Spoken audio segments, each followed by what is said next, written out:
This is the Southside School of Financial Freedom Market Report and Small Account Update for the week ending September 21st, 2024.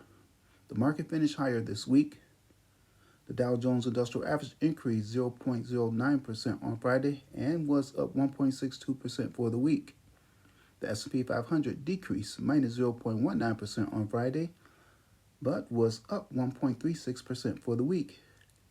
The Nasdaq decreased minus 0.36% on Friday, but was up 1.49% for the week. Looking at the week, we can see that there were 8 up finishes versus 7 down finishes for the major indexes. On Monday, the Dow Jones Industrial Average and the S&P 500 finished up, while the Nasdaq finished down. On Tuesday, the Dow Jones Industrial Average finished down, while the S&P 500 and the Nasdaq finished up. On Wednesday, all the major indexes finished down. On Thursday, they all finished up.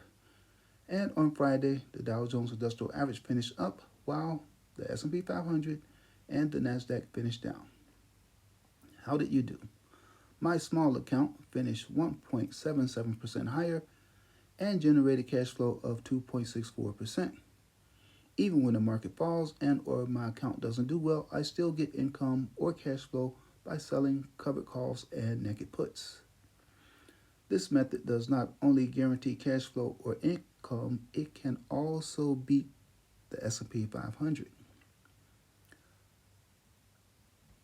I use a watch list to determine which options of stocks that I want to sell. A stock has to meet 5 criteria to be put on my trading watch list. I will not reveal what my criteria are, but if you examine my list, you may be able to figure out the criteria for yourself. The last row, however, is my benchmark row. That is, I measure my performance against gold, silver, and the S&P 500. Looking at my watch list from the week, the strongest performer on the list was iShares Bitcoin Trust, ticker symbol IBIT. It's in the first column. It was down minus 0.58% on Friday, but increased 5.17% for the week. iShares Bitcoin Trust is a Bitcoin ETF, which provides investors a way to indirectly invest in Bitcoin. The BlackRock Bitcoin Trust seeks to generally reflect the price performance of Bitcoin. Looking at a summary of results, you can see that IBIT has increased 28.13% year to date. I did not generate cash flow from IBIT because it does not currently have options contracts. I do hold IBIT in a larger account so that I can participate in the price movement of Bitcoin. And BlackRock has been approved to provide option contracts in the near future. So I plan to use IBIT to generate cash flow by selling IBIT option contracts.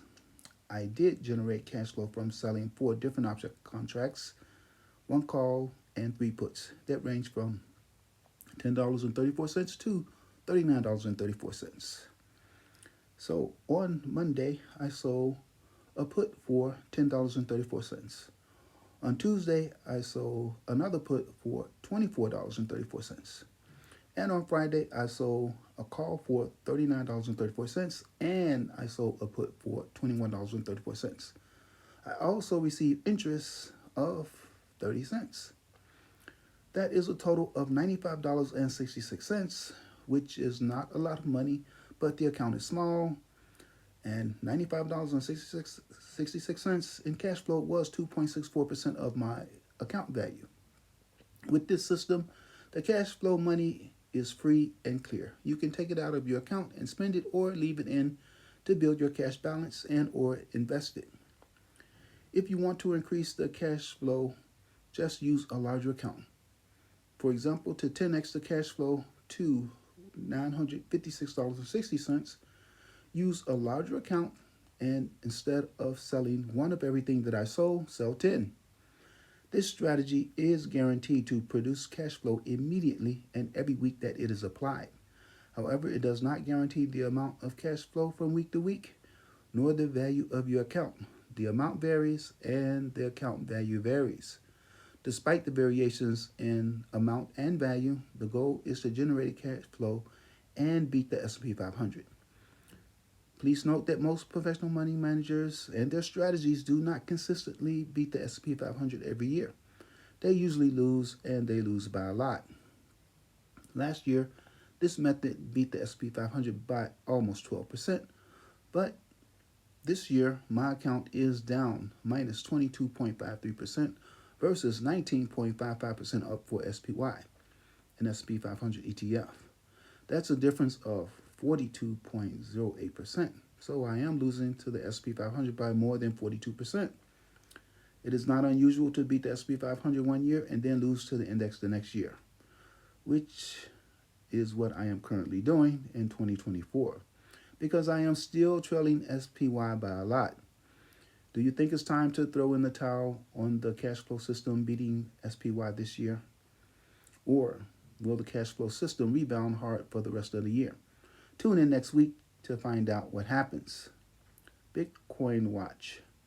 Bitcoin gained 5.12% this past week, and it is down minus 14.46% from its all-time high.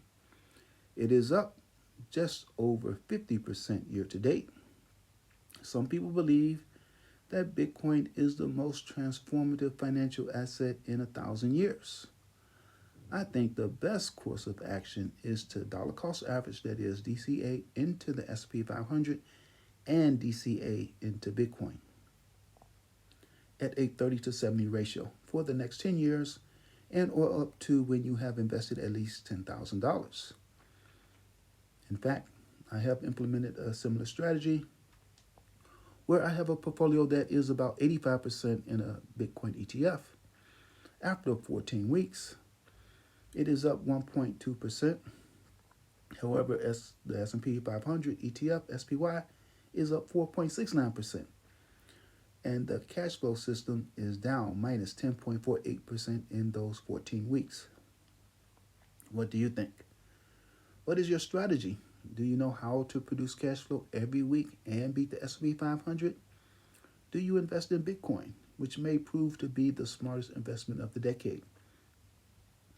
As you develop, analyze, and implement your strategy, please check back to see how my small account and my Bitcoin dominant account performs against the S&P 500 from week to week by liking, sharing, and subscribing.